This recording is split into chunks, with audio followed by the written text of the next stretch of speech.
The central bank governor, Godwin Emefiele, says with unemployment at almost 10% and poverty at its peak, economic diversification is not optional. Now we're joined now by an agribusiness development and value chain expert, Sola Bunmi Adeniyi. Thanks for joining us right now. Yeah, good morning. Welcome. Now, let's start it this way. The call for the diversification of the Nigerian economy is a long call. It's been on for years, as the case may be. But when that is reviewed, agriculture is one very basic area that comes to mind first. Why is that? Yeah, because with agriculture, if you get it right, you're actually going to reduce the issue of unemployment and food security. As people will say in Yoruba, say when I think it's everywhere. When you are the food is out of poverty, the rest is easy. You know, the agriculture has the ability to employ a lot of people because the value chain is huge. But the challenges in Nigeria presently, we are seeing agriculture as a kind of development project, but agriculture is actually a business.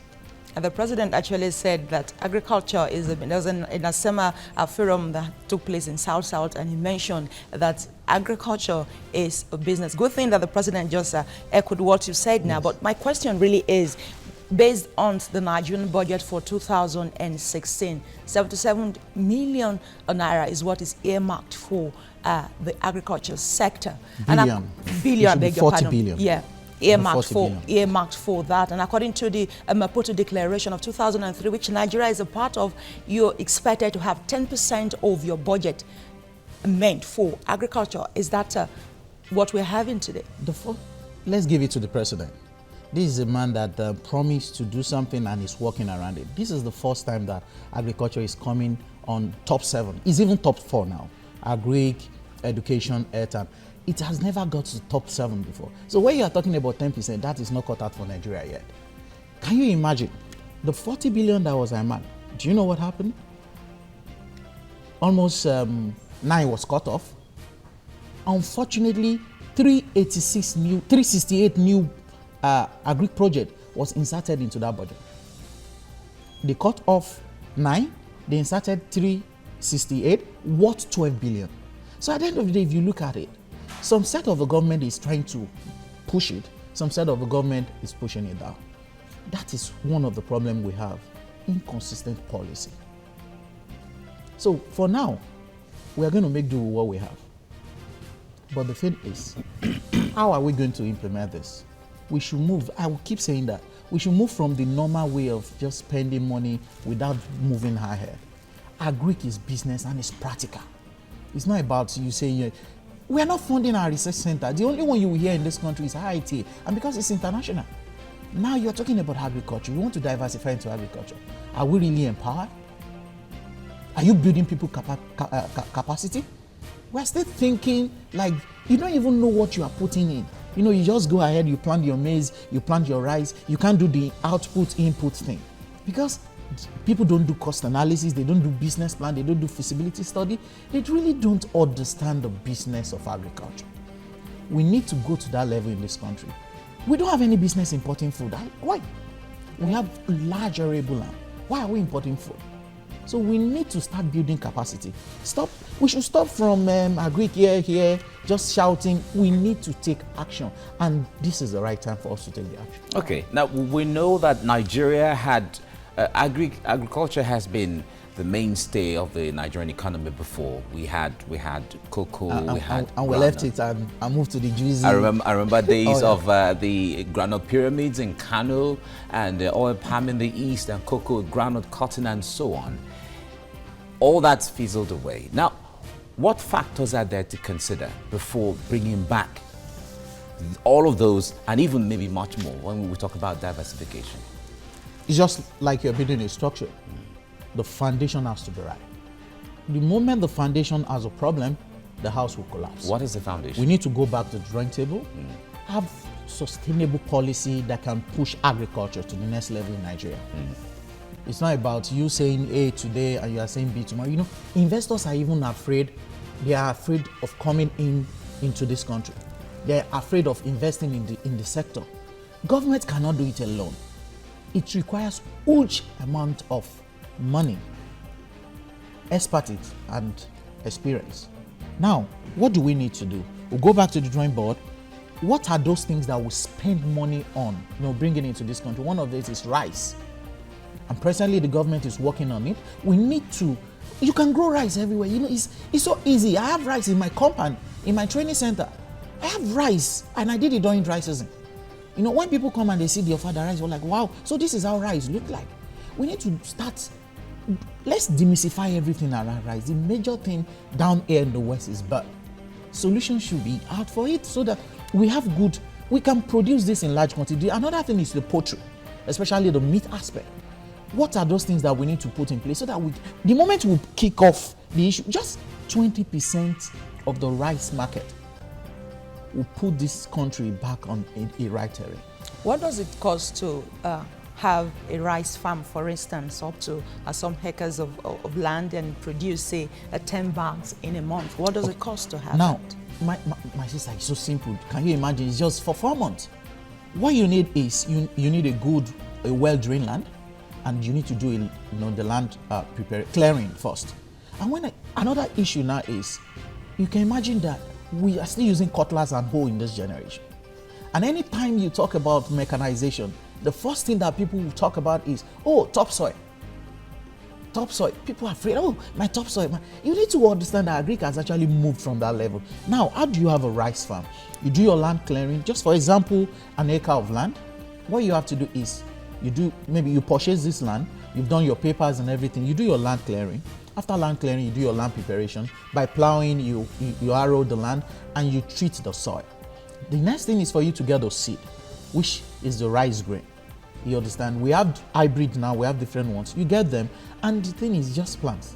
It depends on the spacing you want to use. You might just do a line, you plant this, and make sure you release water and nutrient.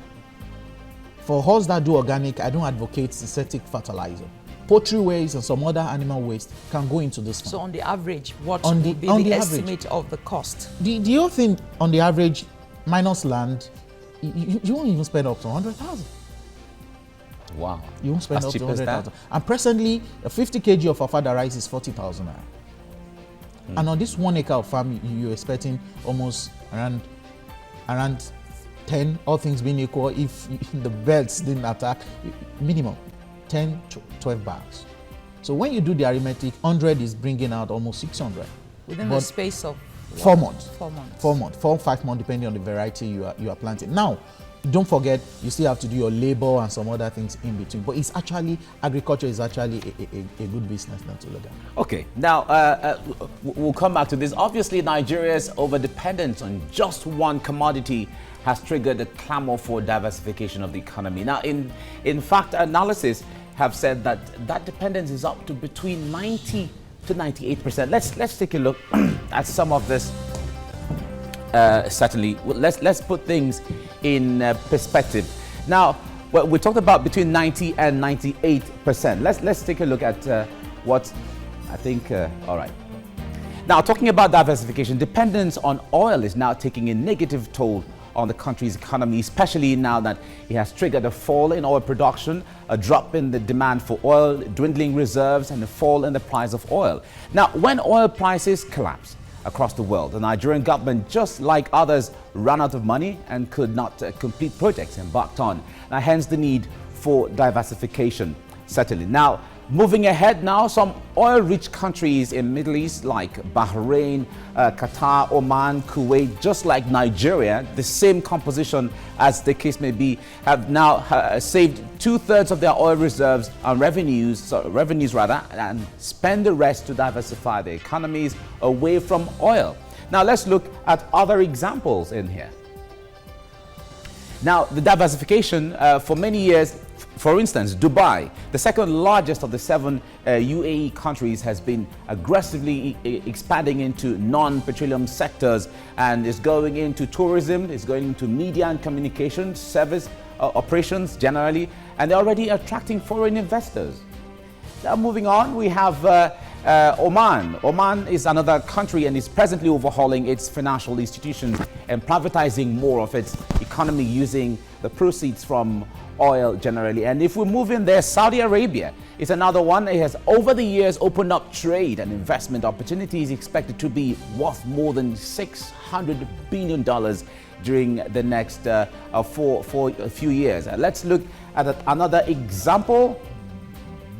And one example from Africa, we have Botswana. Botswana, over the past decades, has been considered among the best performing economies of the world and hailed as the beacon of success in economic management compared with most African countries. And Botswana has really been stable in politics, stable in economy, stable in so many aspects of the economy is heavily dependent on the diamond mining sector, which accounts for about 75% of national export earnings, 42% of GDP, and 48% of government revenues. Botswana also produces coal, soda ash, copper, nickel, matte, and gold. Now, away from there, certainly, now if Nigeria wants to diversify, will it go back to agriculture? That was once the country's mainstay before oil was discovered. Is one thing that Nigerians have been talking about. It's one basic area. Now, recall that the proceeds from cocoa was used by the Southwest government to build some national monuments we see today, including the Cocoa House. And some of those cash crops include groundnuts, cocoa, palm oil, maize, millet, and sugarcane, among others. Now, going ahead, certainly we can't stop talking about diversification. Now, if the diversification will come from the solid mineral sector, will the country really tap into its abundant resources yet untapped? The manufacturing should also not be left out, as the three key areas remain the government's focal point for diversification. You know, we have the Ajaokuta steel and so on. So many areas. Now, Sola, when it comes to youth being ready to go into agriculture, is one very basic area. We have universities of agriculture, we have research institutes generally, and there are very highly technical people who are graduates from such universities. When they come out, we expect them to be the trigger point of this all important agriculture we talk about. Because it's not attractive.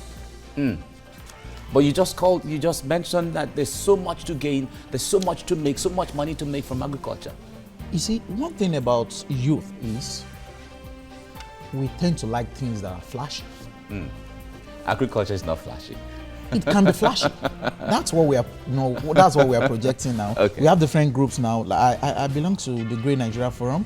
I belong to the Africa Farmers Hub and Agropreneur Hub. We have young and wonderful guys that are now coming on board to take agriculture to the next level. The thing is, if you are doing successfully well in a particular, let's say for what you're doing, there are some people that are looking up to you. Look at entertainment industry. When you see an artist, the artist has his own fan. All these things can happen in agriculture. When you have someone with a success story, people want to look up to him or her and say, okay, wow, you are doing this. How can I come into it? A lot of people are coming into agriculture. Now, don't forget, there's a difference between education and exposure. Going to school does not make you, we have educated illiterates.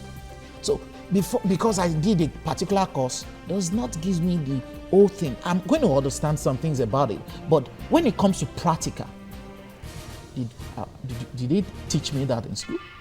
All right. So in that case, the institutions are short of the proper way to guide the students. Let me just use a raw term. We need to go. I told you it's business. It has to be, and it's practical. You understand? If you are telling me this is how to do this, and I cannot even do 30 minutes, if I'm going to production, I cannot even do 30 minutes in the sun to monitor my grains and do some other thing. I don't even understand the nutrient base and all. So what will happen? So the challenge is we need to go practical and empower our youths. Okay, so joining us also from our Abuja studio is a former Deputy Governor of the Central Bank of Nigeria, Adeniyi Sola Bunmi. Many thanks for joining us, sir. Diversification in terms of agriculture, in terms of mining and some other sector that should Nigerian government is probably looking into. But do you think the microeconomic policy in terms of access to credit and the lending rate is encouraging enough? Well, there are some things have improved recently. There have been some intervention funds by the central bank, and a few others have come in, and I think they've served some very positive purpose. However, I feel we are still very far from where we ought to be. Interest rates remain generally very high, and access to credit remains a very burdensome aspect of doing business in Nigeria. So we still have a very long way to go. And even in the case of some of these intervention funds, the money has been housed in certain commercial banks, and access is not to everybody. There is anecdotal evidence that it is only for who is who that get to have access to these funds. So, you know, the road is still very rough, especially for SMEs and microfinance, micro business entities. There are still a lot of difficulties. Yeah, you talk about difficulties, but generally I know that we often hear the central bank is certainly doing everything possible for the interest of the people and interest of businesses generally. How is the central bank, what mechanism does the central bank have in trying to surmount these challenges to help Nigerians and companies, young ones coming up, to take hold of the diversification drive? Well, I shouldn't be sounding as if I'm speaking for the central bank. I'm speaking for myself. I used to be in the central bank before. I'm not anymore. I'm a former member of the board, a former deputy governor. But that doesn't, you know, give me the right to speak for the organization. But I think that some efforts have been done of recent, closer scrutiny of some of the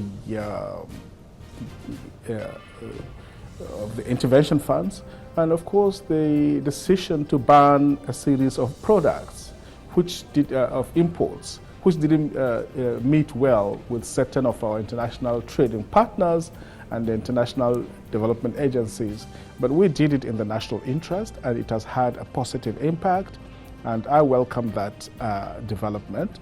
I believe it will help to, you know, to catalyze domestic production. Already we've seen it has done in the case of tomato puree. It has done in the case of a host of other products that traditionally we used to import. They are now being produced locally, and it is very clear that, you know, businesses are mobilizing to produce them locally. So, you know, I think some things have been done, but we are not yet there. The business environment remains very harsh. Inflation is threatening to go beyond even 12%, 13%. That is not good enough. In this environment, we need inflation to be maximum 5%. We should be between 3 and 5%. This is what it is in very civilized countries. So we need to wrestle down the monster of inflation, and by that act also help reduce interest rates to affordable levels. We also need, you know, to build a more institutional network that will ensure that credit is available and affordable. And also, we need to improve on the quality of the Naira exchange rate. There's a lack of confidence in the Naira. I also suspect that there's a lot of bad money that is chasing out good money. It is a principle, it's a law in international finance that bad money chases out good money. So we have a lot of issues there. The integrity, the transparency of the Naira, purchasing power of the Naira, the international confidence that the Naira can generate outside this country. You know, we need to go to a level where, in fact, the Naira is even semi-convertible as a currency. So we still have a long way to go. The Naira, the currency swap that we now have today based on the China agreement with Nigeria, do you think that will help some kind of FDI, even much more than what we have today?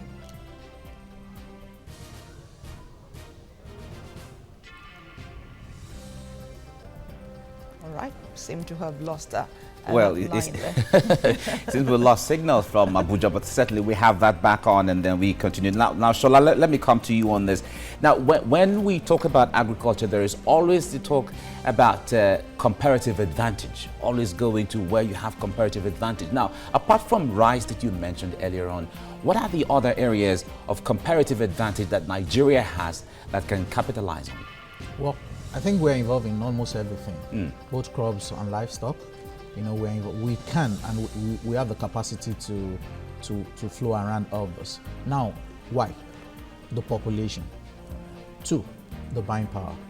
That means that if you produce vegetable, ewedu, as small as it is, can turn a lot of things around for some set of people. From vegetable, you now look at cash crops. You look, even the livestock. So any aspect we are going to in this country, there is market. But like what he said, we need to get to the level whereby you know that when we talk about local content or we talk about patronizing the Nigeria thing, we need to do you know, you ask him, do you wear Nigeria? Do you eat Nigeria? There are some things we still bring from abroad. We don't have reason to start bringing cornflakes, cocoa stuff. These are things we can do here. Now, this is a challenge to those that want to go into agriculture, start looking at the value chain from the angle of processing. Let's add value to what we have. Then from there, we'll start exporting. Presently, do you know that in South African region, we sell a lot of some of our product, the likes, I don't know whether I'm permitted to mention some here. You know, they appreciate some. Nigeria is just like America to them. But we in here don't even know that we are blessed. We are blessed in every angle. Whatever we lay our hands upon as a Nigeria, thanks to God. All right. But we really need to understand this, that whatever we want to do, we should think about it, understand it, and demystify. Okay, we still have our guest in the studio now. We have him back, Mr. Badaya Milafia. We asked you a question just a while ago about the currency swap that we have with China now. My question is, will that help attract some FDI?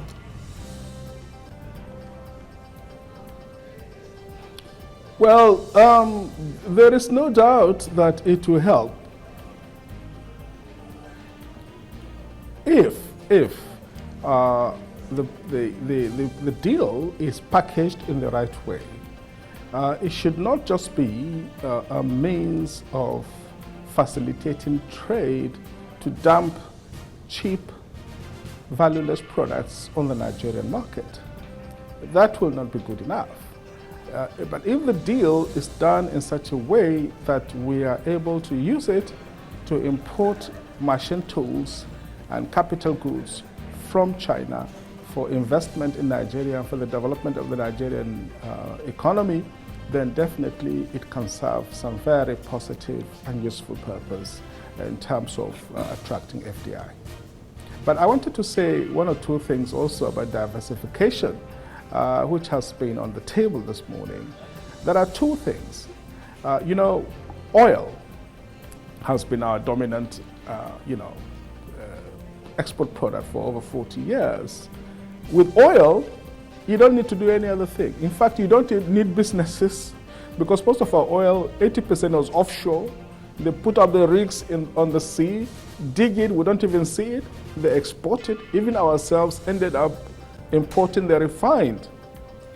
It was a catastrophic folly for a country of almost 200 million people. Now the chickens have come home to roost. In an oil economy, it is a rentier economy.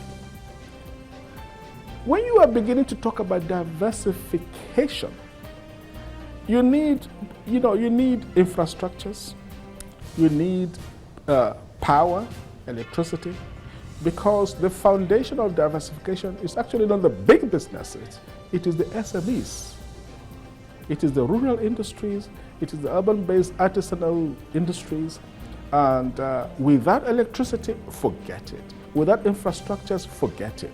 Because the farmers and the small-scale industrialists who produce their goods will need to be able to transport them. They need the power to do it. Generator cannot be competitively reasonable in terms of cost, especially if we have international competitors that were exported to the same global market. We can't compete with them. So we should not even begin to dream of diversification until we have fixed power, until we have fixed infrastructures, and also, of course, affordable credit and other institutional networks that will facilitate the diversification of the economy. So really, this is my take on these issues. All right, Obadiah, earlier on you talked about maintaining a 5% inflation rate under ideal circumstances for an economy to really be stimulated. Now, considering all the indices in Nigeria, how feasible is it to have inflation rate reduced to 5%? How does America reduce inflation rate to within 5%? How does Britain reduce it to within 5%? It is not magic. I hear people talking about these days that they are not magicians. Yes, they are not magicians, but you see, we have to learn what others have done and learn what it takes to do it. If we put our act together, we can get it within control. I'm not saying we must do it tomorrow, but we need to put in place the mechanisms that will continue to work on it until we wrestle the monster to within 3 to 5%. It is doable. It is possible. Our neighboring Francophone countries have brought inflation to, within less than 7% through the CFR, the franc zone. They've been able to do it. So it is not magic. I don't see why we can't do it. All right, we thank you for your time on TVC Breakfast, Mr. Milafia, Obadiah Milafia. Well, we still have our guests in the studio here talking about the chain of business in agri. What happens to storage and marketing? Do you think that is also viable in the system today? Yes, of course. That's another aspect that an investor can also look into. Like he said, and I told us earlier that the foundation needs to be right. You can't just build a beautiful structure on a wrong foundation. Now, when you talk about storage, I can afford to put small thing in my farm so that, okay, I want to store my maize because I don't want to sell it fresh. I want to store after I harvest and I've actually deshelled and I want to bag and sell during, the off season because we do 90% rainfall. Unfortunately, the rain is not even coming. I can afford that. But what happens to other people, especially the highly perishable goods like our vegetables? So someone can come into that and do the cold chain thing. You have different, there are a lot of opportunities, there are a lot of business opportunity in this. We just need to understand it. Then we need enlightenment. All right. Exposure to agribusiness. All right, Sola Bunmi Adeniyi, thank you for joining us in TVC Breakfast.